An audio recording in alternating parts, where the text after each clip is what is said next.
Bonjour, bienvenue à ce super meet-up. Merci de m'avoir invité à Rennes pour venir parler de ce sujet.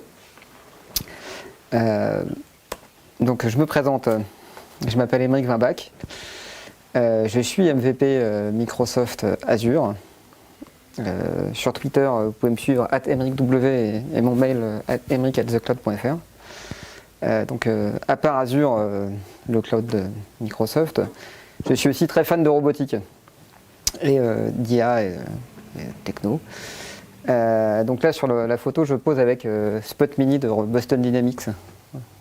Si vous connaissez un peu les... J'avais vu, c'est fait au MIT. Donc voilà pour introduire le sujet. Aujourd'hui, je vais vous parler d'IA. Donc d'IA et de robotique et d'Azure. Et c'est un peu l'introduction à l'IA pour les développeurs. C'est comment moi je l'ai, qui suis plutôt d'origine développeur, comment moi j'ai appréhendé l'IA et j'ai fait une petite expérience un peu sympa sur le sujet. Donc pour commencer un peu sur l'IA, qu'est-ce que c'est l'IA, un peu tous les termes techniques. L'intelligence artificielle, ça regroupe plusieurs domaines. Donc l'intelligence artificielle, c'est assez général, c'est tous les domaines qui sont sur automatiser la machine. Dans l'IA, on a ce qu'on appelle le machine learning.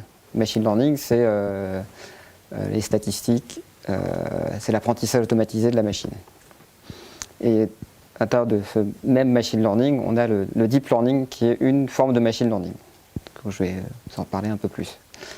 Et l'ensemble des domaines autour des machine learning, c'est les data science, qui explosent en ce moment. Et on a plein de data scientists. Juste, petite question, dans la salle, vous êtes plutôt développeur ou infra ou c'est quoi vos connaissances autour du domaine? Juste pour cerner un peu. Levez la main pour les infras, ouais. Levez la main pour les développeurs. Et pour les autres? Curieux. D'accord. Les gens qui sont venus juste pour voir l'art. Les curieux. Des artistes. Et les artistes, voilà. Et les artistes. Ok, donc, je continue alors. Donc le machine learning. Le machine learning, il y a deux formes principales de machine learning, d'apprentissage automatisé. Il y a l'apprentissage supervisé et l'apprentissage non supervisé. L'apprentissage supervisé, c'est la première forme de machine learning, la plus commune. Pour faire de l'apprentissage supervisé, vous donnez à la machine un dataset, ce qu'on appelle un dataset, un ensemble de données. Et donc par exemple, si vous voulez faire une base de reconnaissance de visage, vous allez lui donner des milliers de visages, et ces milliers de visages sont tagués. C'est-à-dire que chaque photo est taguée, et en fait on a sur les visages mis des points sur chaque point du visage. Donc on a déterminé les yeux, le nez, la bouche, et après on donne cette base à un algo d'apprentissage supervisé. Et en envoyant des milliers d'images, on va construire cette base-là. Donc ça, c'est l'apprentissage supervisé.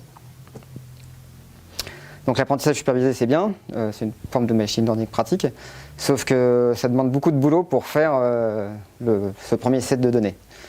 Sachant que voilà, le cas classique, c'est le cas des visages, mais c'est applicable à n'importe quel domaine.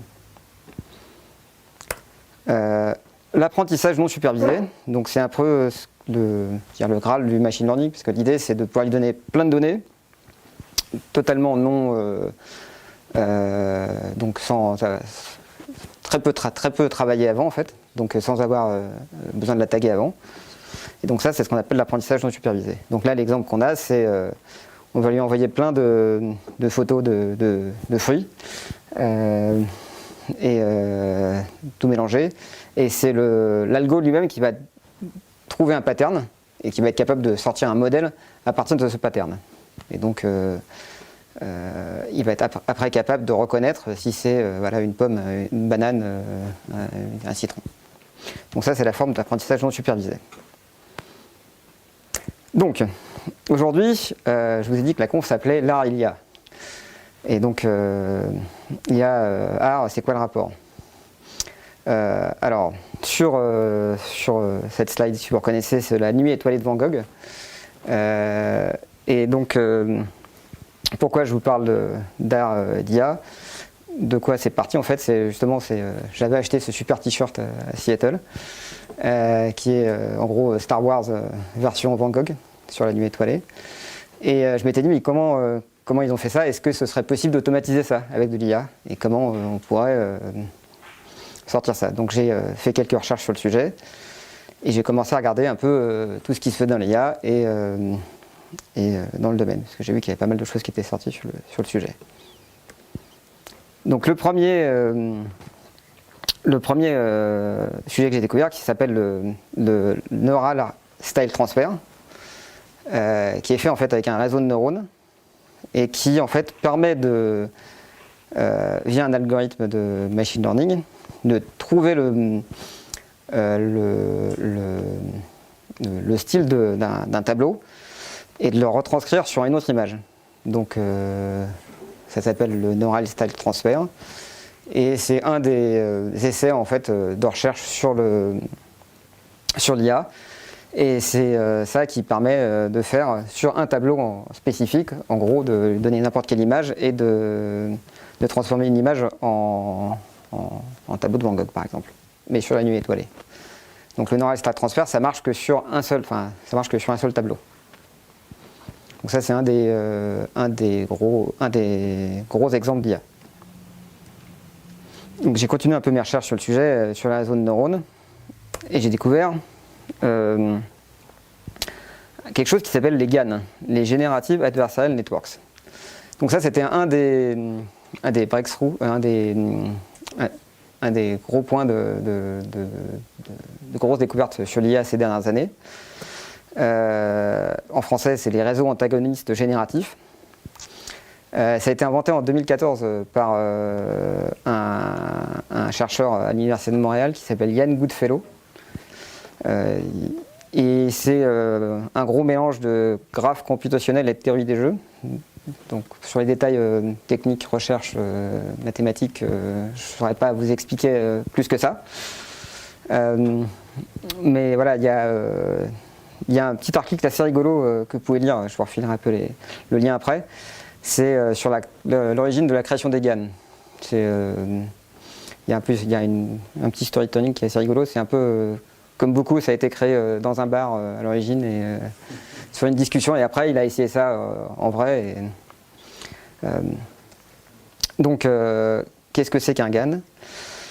Donc, on y arrive à l'art, voilà. Donc, l'idée du réseau de neurones, du GAN, c'est deux réseaux de neurones concurrents en fait. Et ces deux réseaux de neurones concurrents, c'est comme si on travaillait sur le deep learning et qu'on avait deux réseaux de neurones qui travaillaient en concurrence sur le sujet. Donc, sur le cas de l'art, par exemple, on lui donne des tableaux qui vont être des vrais tableaux, d'un côté. Et il y a deux réseaux de neurones qui vont travailler sur ces tableaux. Il y en a un qui va essayer de faire des faux tableaux, en fait, donc qui va générer des faux tableaux.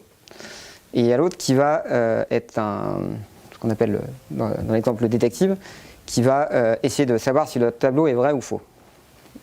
Et donc c'est deux réseaux de neurones qui travaillent de façon concurrente. Et c'est d'où le nom Generative Adversarial Networks. Et ce qui est étrange, ce qu'ils ont prouvé en fait en faisant ces recherches, c'est que ces deux réseaux de neurones concurrents finissent par converger en fait sur les données, et qu'en fait ça arrive à une forme d'apprentissage non supervisé, où justement on donne plein de données à la machine et ça finit par trouver des patterns et donc à faire de la génération. Et ce qui est marrant, c'est que c'est parti en fait de choses sur l'art en fait, parce qu'on fait ça avec des tableaux à la base. Donc c'est plutôt marrant. Donc si vous cherchez un peu sur GitHub, GAN, vous trouverez, ça a explosé depuis 2 ans. Il y a je sais pas, 200 projets de GAN de recherche alors c'est parti des tableaux, mais il y en a plein maintenant, c'est applicable à tous les domaines. Donc j'ai quelques exemples d'ailleurs après que je vais vous présenter. Mais voilà, c'est un des domaines qui a explosé sur le niveau de la recherche de l'IA. Et Yann Goodfellow, depuis, n'est plus à l'Université de Montréal.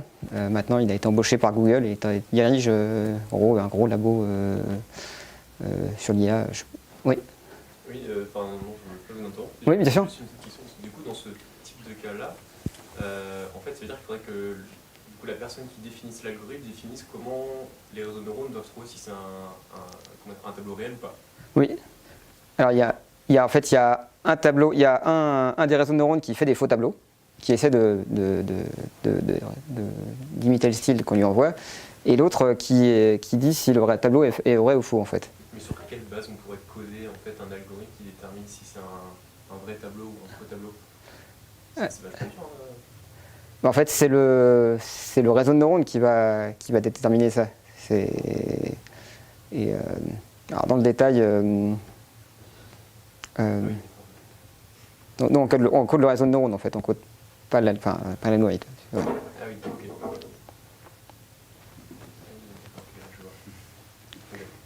ok. Peut-être qu'on. Enfin, j'en donnerai plus de détails si tu veux tout à l'heure. Non, c'est bon. Ok. Voilà, et on rajoute. Le I, c'est. On rajoute des données pour justement troubler pour avoir une sorte de random en plus pour avoir pour les données en fait. Je continue, donc les exemples de GAN, s'il y a d'autres questions sur les GAN, non. Donc, quelques exemples marrants de GAN qui ont été faits dans ces dernières années. Par exemple, ils ont mis dans un GAN tous les personnages de Disney et ils ont mis des vrais visages humains d'un côté. Et en fait, ils ont généré du coup les vrais visages humains qu'auraient les personnages de Disney. Donc ça, c'est des trucs rigolos. Je ne sais pas si vous avez vu, il y a un site qui est sorti justement de Nvidia il n'y a pas très longtemps, qui s'appelle thispersondoesnotexist.com. Et en fait, c'est un exemple de GAN et c'est des vrais visages photoréalistes de gens qui n'existent pas. Mais générés par un GAN en fait, de la même façon. Et qui sont à la base basés sur sur un dataset de vraies photos de gens. D'accord. Ouais. Et c'est un des exemples que montre Nvidia, que ça a été tourné sur c'est tourné sur leur GPUE avec les algos de. Je peux peut-être le montrer direct en fait.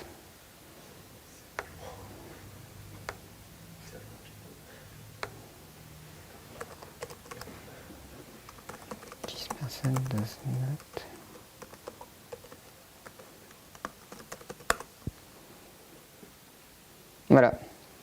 Donc ça c'est un vrai visage photoréaliste généré, mais la personne n'existe pas. Ça a été généré par un GAN en fait. Donc là, vous pouvez faire F5 pendant longtemps et il va vous générer à chaque fois un nouveau visage. Ça se trouve c'est sur la personne en fait. Je sais pas, j'ai l'impression que là il y a un petit. Voilà, ils disent la Produced by GAN. On a le projet GitHub sur lequel, si vous voulez le faire vous-même, et ça tourne sur un GPU Nvidia. Bon, par contre, voilà. Et il n'existe pas, c'est ça qui est dingue. Voilà. C'est dingue.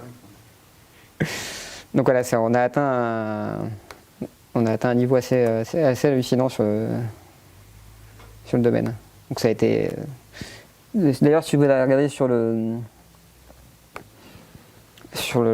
projet GitHub, il y a, voilà, ça c'est le projet de recherche.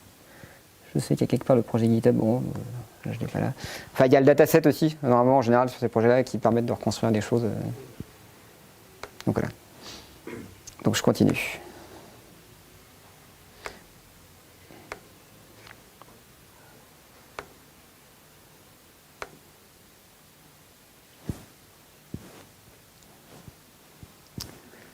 Alors, donc voilà, je vous ai montré deux exemples. Donc voilà, troisième exemple rigolo, c'est un peu dans le même style, c'est de fausses célébrités.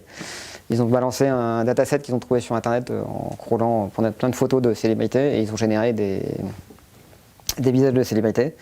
C'était un des premiers projets NVIDIA avant 10 personnes de Sonote existent.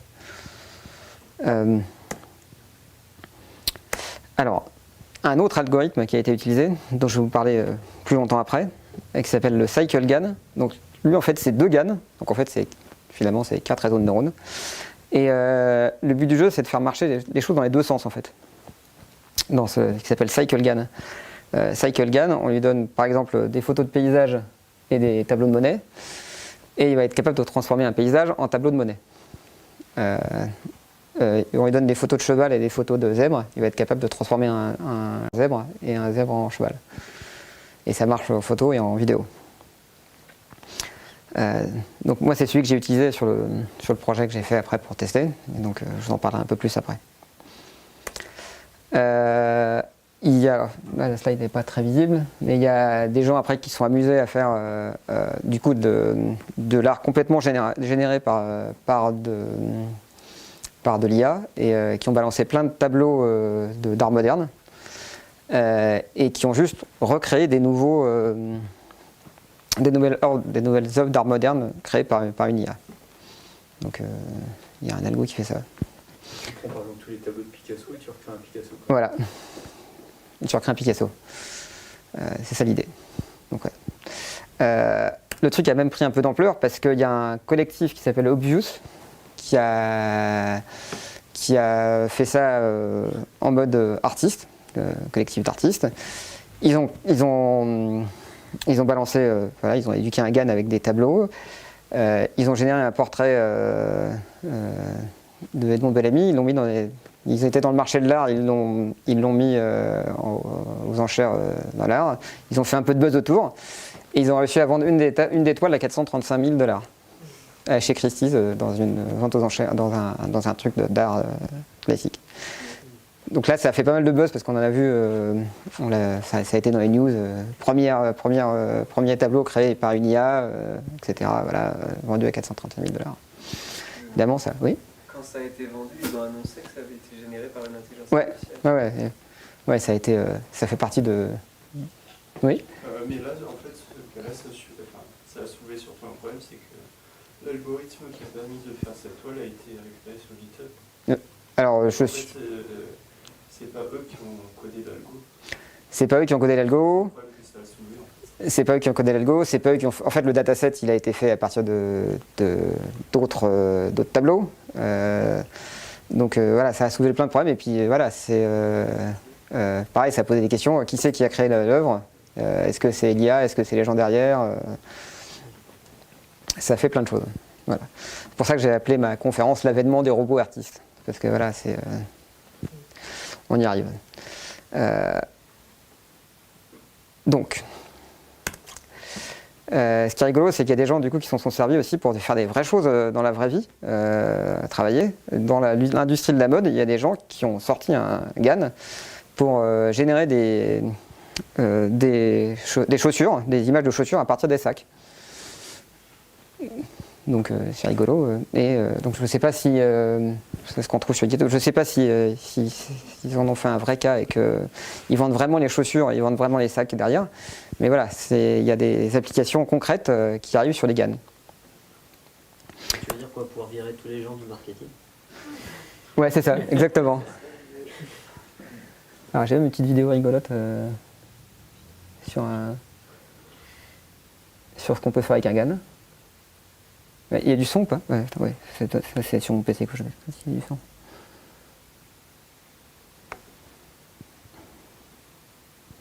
Ça sort du son? Ouais. La télé. Okay.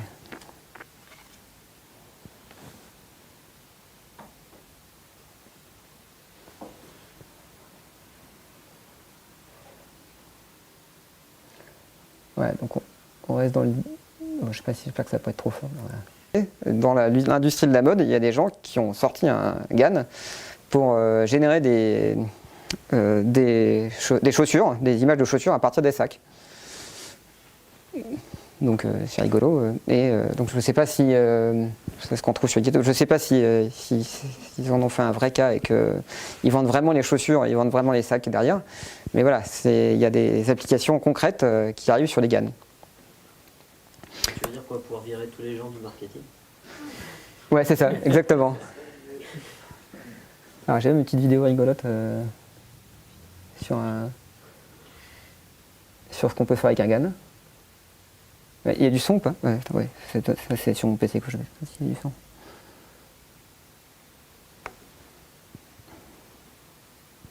Ça sort du son? Ouais. La télé.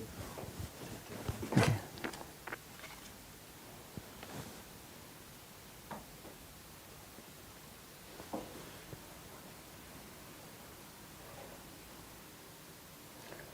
Ouais, donc on reste dans le.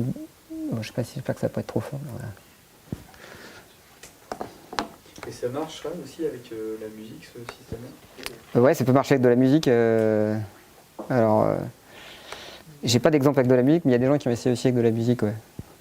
Avec des recettes. Avec la musique. Donc là, il y a des gens qui ont essayé de le faire avec la danse, en fait. Donc ils se sont filmés, ils savent pas danser. Ils ont appliqué un GAN dessus. Et voilà. Et donc c'est comme ça qu'on sait.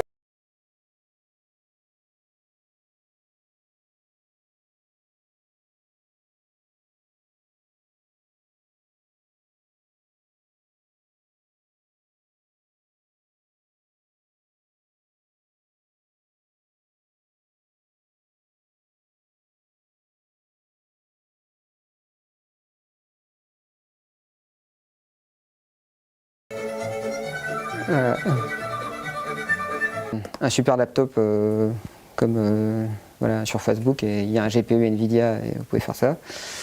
Vous installez CUDA, qui est le gros framework de Nvidia qui permet de faire ça. Et vous installez tous les outils de data science qui vont avec. Pour CycleGAN, donc je vous ai parlé tout à l'heure, CycleGAN c'est codé en PyTorch. PyTorch c'est un des gros frameworks d'IA. Et donc c'est du Python. L'autre gros c'est TensorFlow qui existe et qui fait ce genre de choses. Donc ça peut être un bon investissement, puis c'est un peu prise de tête à le faire sur sa machine à soi. Il faut installer plein de trucs. Et puis il faut en général installer des drivers spécifiques pour ça, parce qu'il faut des drivers spécifiques pour pouvoir activer CUDA sur sa carte. Et la plupart de ces choses-là, de ces outils de data science marchent bien sous Linux. Il y a des versions Windows, mais en général la version qui marche bien c'est sous Linux. Donc il faut soit avoir un Windows 10 avec Ubuntu Bash d'installer et ça marche, soit directement avoir un Linux sur sa machine. La deuxième option, c'est, on arrive à Azure. Dans Azure, il y a des VM toutes prêtes, avec un GPU, avec tous les outils d'installer, et qui permettent de bootstrapper votre développement dessus. Donc il y a un Linux dessus d'installer, il y a des versions Windows, des versions Linux. Et il y a tous les frameworks déjà installés, tous les drivers installés, tout est déjà configuré, vous n'avez pas besoin de vous prendre la tête et les installer. Il n'y a pas besoin de recompiler les drivers, de faire 2 tonnes de choses, ça va assez vite. Il y a tous les outils. Donc ça, je peux vous montrer 2 secondes. Ça zoome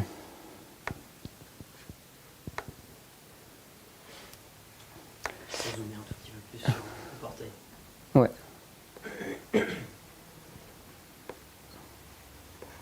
Alors, merde.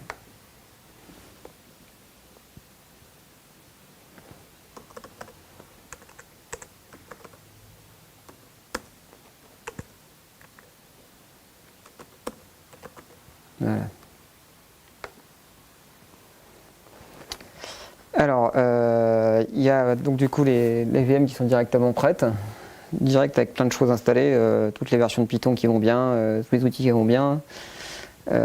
Anaconda, si vous connaissez, c'est un gros shell, c'est une grosse distribution en Python en fait avec plein d'outils. Et il y a les notebooks, l'outil qui permet de faire coder directement depuis un navigateur. Et la chose importante à voir après, après, ça s'installe sur une VM spéciale qui est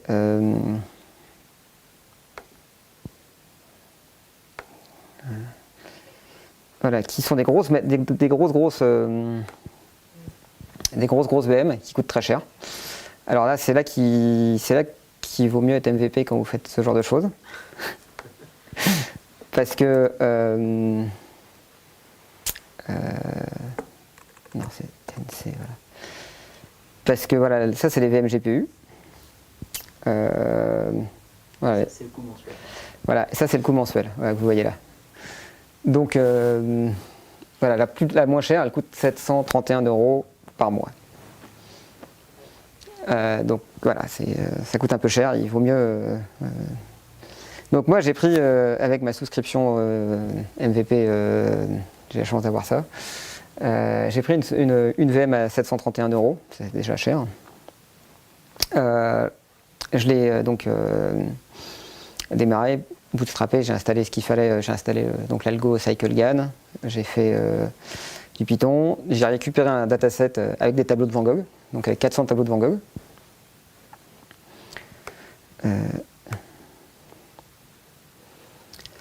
Alors, j'ai récupéré un dataset avec les tableaux de Van Gogh. Mon but du jeu, c'était de faire un générateur de Van Gogh. Donc, j'ai pris 400 tableaux de Van Gogh. Le dataset était tout prêt. J'ai récupéré, il était dans les exemples de CycleGAN. Et j'ai récupéré des photos de paysages. Il y a 800 photos de paysages dedans. Et j'ai joué un peu avec et j'ai lancé une itération pour tester et j'ai entraîné un modèle sur une grosse machine GPU Cloud. J'ai fait tourner 2 semaines de 200 itérations et j'ai du coup généré, j'ai eu un modèle pré-entraîné de générateur de tableaux de Van Gogh. Et donc après avoir fait ça, tout en Python, ah merde, je voyais pas.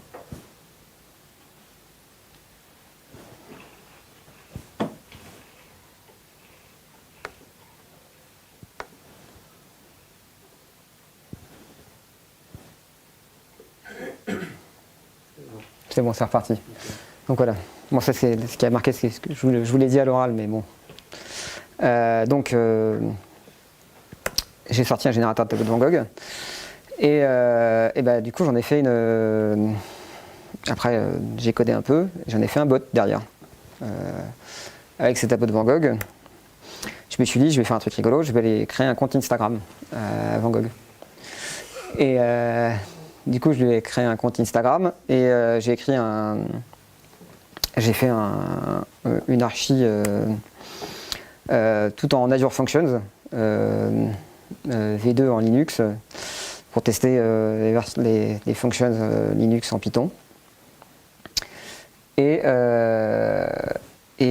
avec le modèle PyTorch pré-entraîné, j'ai fait une archi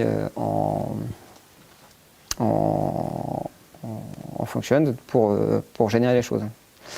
Alors je vais vous montrer le résultat et puis après je vous fais une petite démo de comment ça. Donc voilà, il a son propre compte Instagram qui s'appelle Vincent Gongog. Du coup, forcément. Et il poste tout seul des tableaux tous les jours en fait.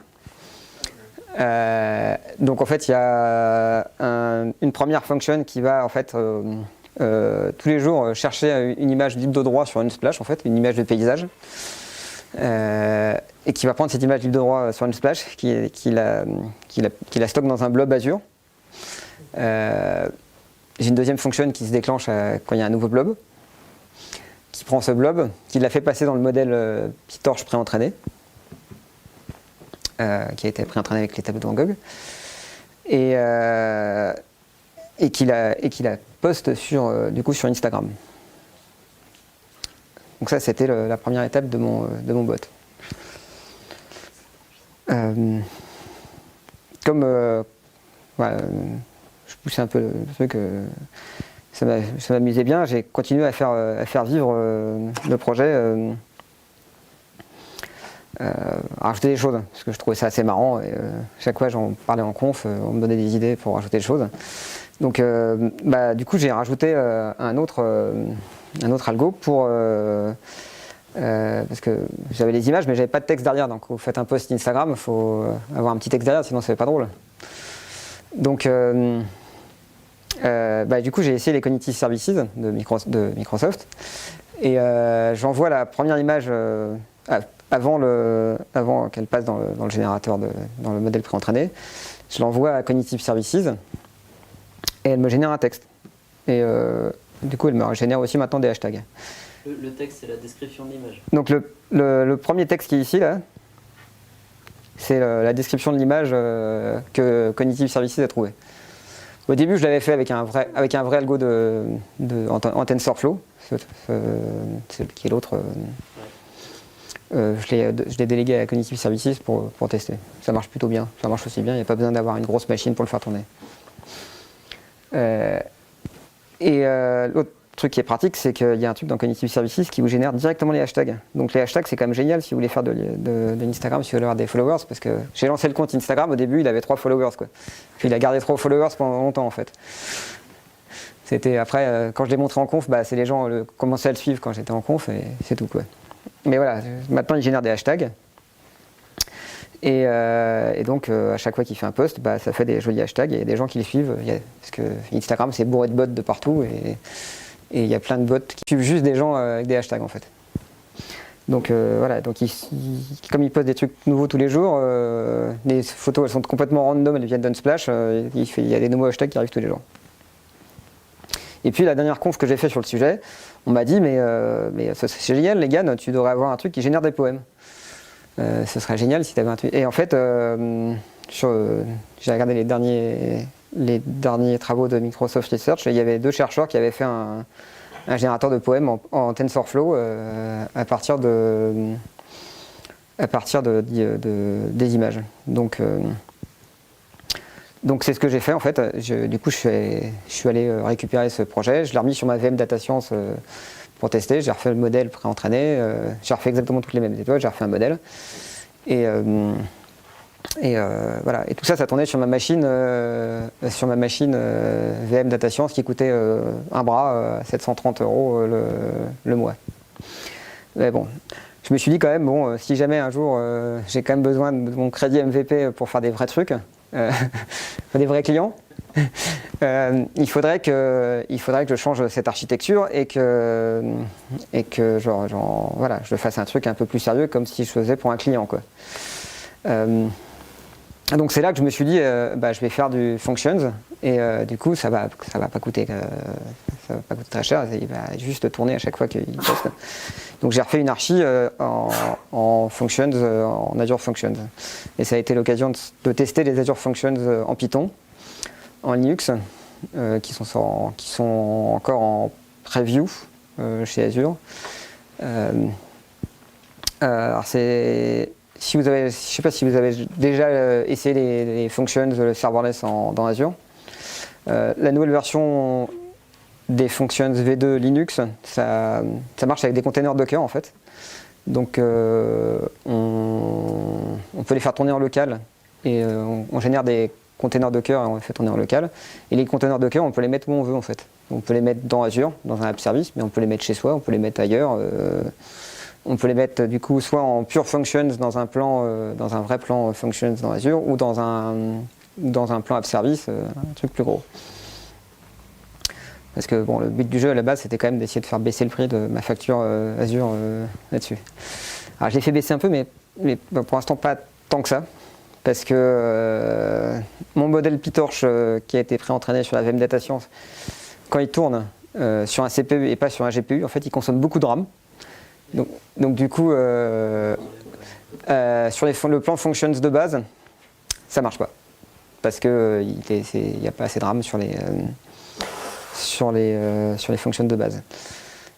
Donc je l'ai fait tourner dans un plan app service. Et et je l'ai fait, j'ai pris le plus élevé qui coûte 400 € par mois quand même. C'est un plan premium qui est Et, sorti. voilà, je et crois. il y a le plan premium qui est sorti, mais par contre il n'est pas encore dispo en Linux parce que je leur ai demandé directement. Ouais. En fait il est en preview depuis janvier, je leur ai déjà demandé depuis janvier, mais ils doivent sortir normalement la version Linux dans pas longtemps. Et puis c'est pareil en fait, mon générateur TensorFlow de poème, à partir d'une image, il prend de la RAM aussi. Donc la seule chose qui peut tourner dans un functions de base à l'heure actuelle, c'est la partie Cognitive Services, parce que ça fait juste un API call sur App Service. Alors, du coup, je vais vous montrer un peu. Alors, ce que ça fait, bah voilà. Donc l'image de base, c'était une image qui venait d'Unsplash, il l'a générée. Je sais pas si t'as moyen de zoomer un petit peu sur. Ouais, si je pense. Ouais, nickel, c'est top. Voilà. Alors, à l'heure actuelle, bon, moi je récupère des grosses images d'Unsplash parce que c'est comme si une banque de photos open source récupère des vraies photos qui sont mis en mégapixels. Je commence par lui faire un premier resize pour avoir une petite image. Parce que Cognitive Services, il prend que des images max 2 mégas qu'on lui envoie. Donc il faut que l'image de toute façon fasse moins de 2 mégas quand on envoie une image à Cognitive Services. Donc c'est la première étape de mon. Je peux vous montrer de mes functions.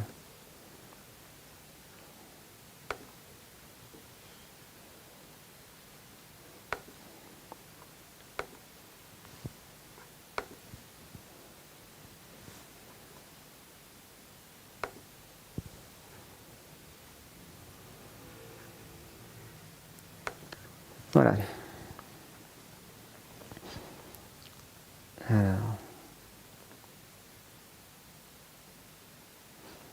Donc comme je disais, ça fait en fait, il fait un gros container Docker qu'on peut faire tourner en local ou sur le cloud. Donc la première étape, ce qu'il fait, c'est qu'il commence par faire un resize. Un peu de code Python si vous voulez voir ce que ça fait. À l'heure actuelle, Python en fonction, ça reste de la préversion. Donc en fait, on ne peut pas le modifier sur le portail. Il n'y a que. En gros, on envoie en CLI le code, soit directement le container, soit avec la ligne de commande, quoi. Et il fait le boulot, il fait le travail du container, la construction du container lui-même.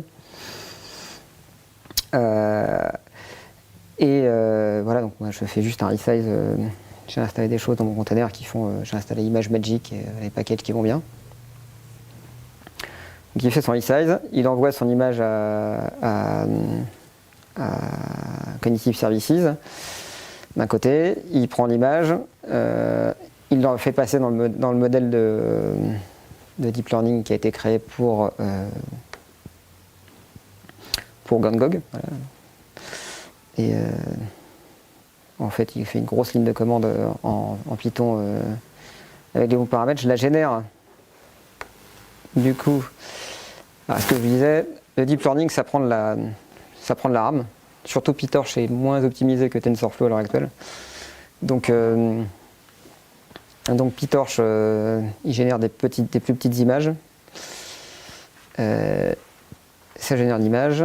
Et après, on génère le poème avec du TensorFlow. Voilà, en gros, sur la démo. La partie Cognitive Services, pour ceux qui n'en ont jamais fait, c'est un service SaaS. Tu fais d'appel simplement API, quoi. C'est un appel simplement d'API. Je peux vous montrer, d'ailleurs, c'est super simple comment on fait. Donc il n'y a rien à créer, tu as juste à créer ton service Cognitive Services sur Azure et tu le consommes, quoi. C'est ça, ouais. C'est vraiment. Voilà, c'est 3 lignes de code pour faire un appel à. Et tu envoies l'image, c'est ça, et puis Voilà. tu vas la répondre Ouais. à la foulée en JSON. Ouais, exactement. Voilà. Il te renvoie du JSON. Alors, il y a plusieurs choses, tu as la description d'image.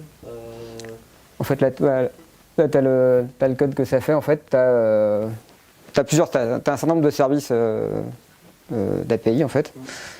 Tu appelles une API, tu donnes une clé d'API, et de base, il va te générer, tu lui dis ce qu'il veut, de base, il génère plein de choses, et tu peux récupérer ces tags-là. Donc là, dans mon cas, je récupère le type de l'image, les catégories, les couleurs dominantes et les tags, et une description. Voilà, et je récupère le tag, la description, et je la mets dans mon dans ma table storage. Après, ça arrive là. Qu'est-ce que déjà la question, est-ce que vous avez des questions sur tout ça? L'utilisation du Python, c'était lié au outil, c'est ça? Ouais, l'utilisation du Python, c'est parce que quand on fait du deep learning, quand on fait de l'IA, tout est en Python. Enfin, la plupart des outils sont en Python. Donc si on veut... et la plupart des outils sont en Python, et la plupart des outils sont en Python .Linux. C'est-à-dire qu'il y a une version de TensorFlow qui existe pour Windows, mais voilà, les drivers CUDA sont pas optimisés pour Windows, par exemple. Ils sont optimisés que pour Linux. Comment ils persistent les données d'apprentissage? En fait, dans un blob. C'est-à-dire que l'apprentissage il a été fait sur la VM Data Science. Là, j'ai récupéré en gros, le modèle et je l'ai stocké dans un blob. Donc, c'est stocké dans un blob Azure. Donc, ouais, en gros, c'est comme ça. Qu'est-ce que je peux vous dire de plus? Donc dans ton blob storage, à un instant T, tu as l'image de base. Donc, Tu récupères le résultat. Donc ouais, en fait, maintenant je peux me passer de la VM, c'est-à-dire que la VM elle tourne plus en fait. Ouais. Elle tourne plus du tout. Elle tourne plus du tout. Sur le storage account, je voulais dire. Sur le storage account, tu as ton image de base. Donc sur mon storage account, j'ai mon image de base, j'ai mon image resizée, Ouais. j'ai l'image transformée du coup qui est passée par le filtre. Ok. Et puis après, j'utilise une table storage Azure. Enfin, je pourrais utiliser une table Cosmos DB parce que ce serait plus pratique. Ça serait plus cher. Mais c'est un peu plus cher, ouais. La table, tu l'utilises pour les tags et ça, c'est ça? Je l'utilise juste pour stocker pour stocker les textes en fait. J'utilise pour faire le lien entre le texte que j'ai généré et l'image quoi. Okay. Tu n'as pas dit que tu utilisais un Logicap? Si j'utilise un Logicap, absolument. J'utilise un Logicap parce que en fait le dernier truc que j'ai fait, c'est que je me suis dit il a un compte Instagram, il fallait qu'il ait un compte Twitter. Mais j'avais pas envie de faire des choses en plus. Donc il y a dans Logicap, il y a un super template qui vous transforme un post Instagram en compte Twitter. Il y a des gens qui utilisent Logicap déjà? Non. Vous savez pas ce que c'est? On peut peut-être faire un petit topo. Justement, je vais vous faire un petit. Je vais vous montrer un peu. Je vais vous montrer ma Logicap.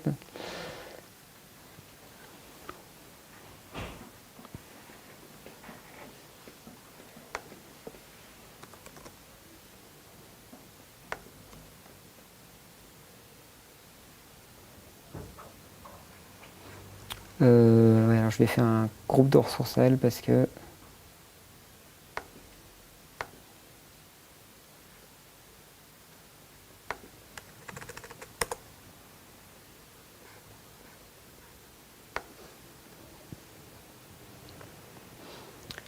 voilà, alors si vous avez jamais vu une Logicap, c'est un outil super simple qui permet de faire du... Ça marche plus d'ailleurs. Réussite, ouais. Qui vous permet de faire du serverless, donc des applis juste en faisant des workflows. Un ordonnanceur de workflow. C'est un ordonnanceur de workflow et en fait on lui branche des briques préfabriquées ouais. Pour les non-codeurs. C'est ça, pour les gens qui codent pas. Et pour les autres qui étaient dans la salle. Pour les infras. Voilà. Ouais. Il y a déjà des templates préexistants, surtout les connecteurs. Ouais, parce que quand j'ai montré du code, je suis sûr que j'ai perdu la moitié de la salle déjà.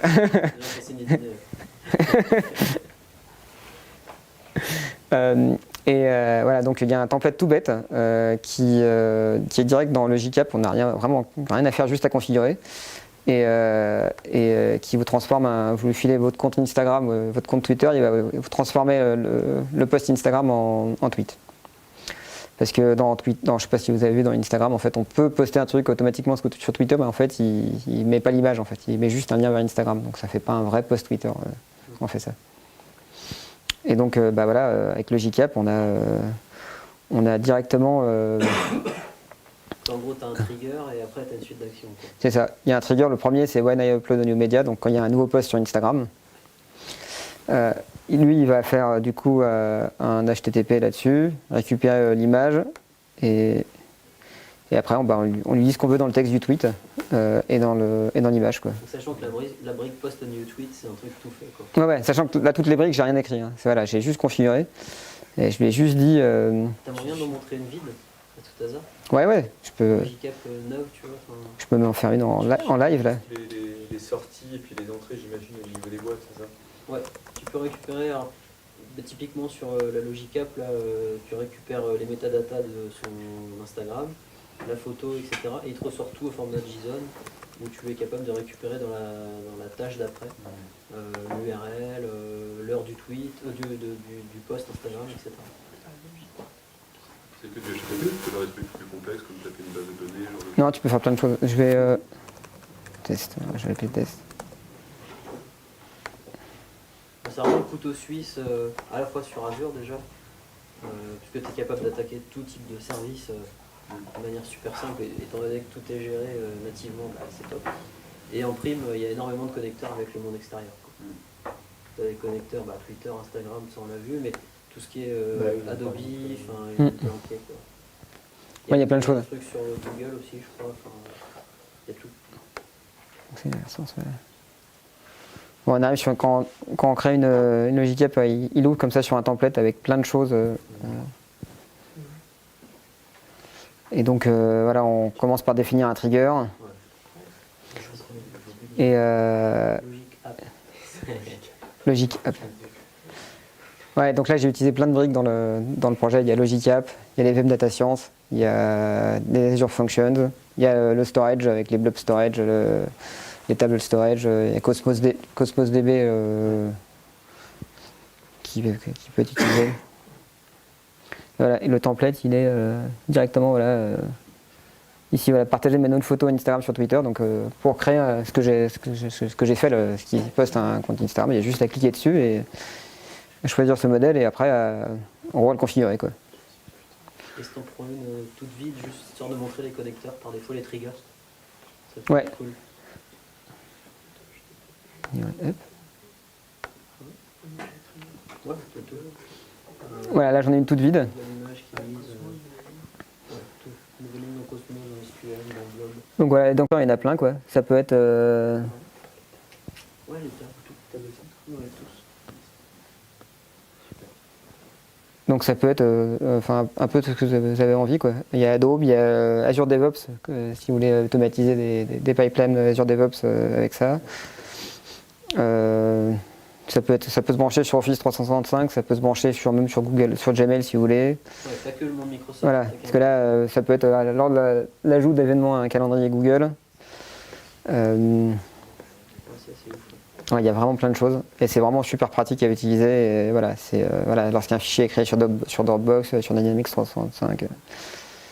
Voilà, pour les voilà et on peut reboucler avec Functions parce qu'en fait, si la brique n'existe pas, vous pouvez la coder vous-même en Functions et du coup l'intégrer à Logicap. Donc vous pouvez faire des workflows plus compliqués si vous voulez, avec des choses toutes bêtes, avec des briques toutes bêtes et juste une brique qui va être créée de toutes pièces parce que la brique n'existait pas, quoi.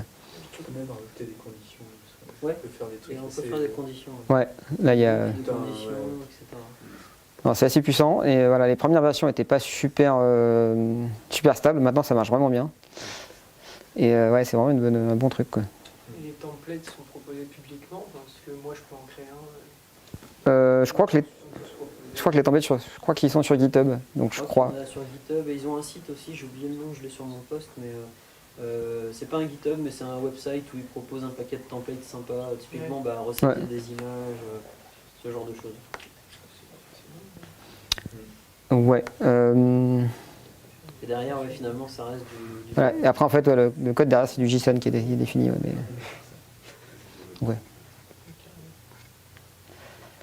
Alors.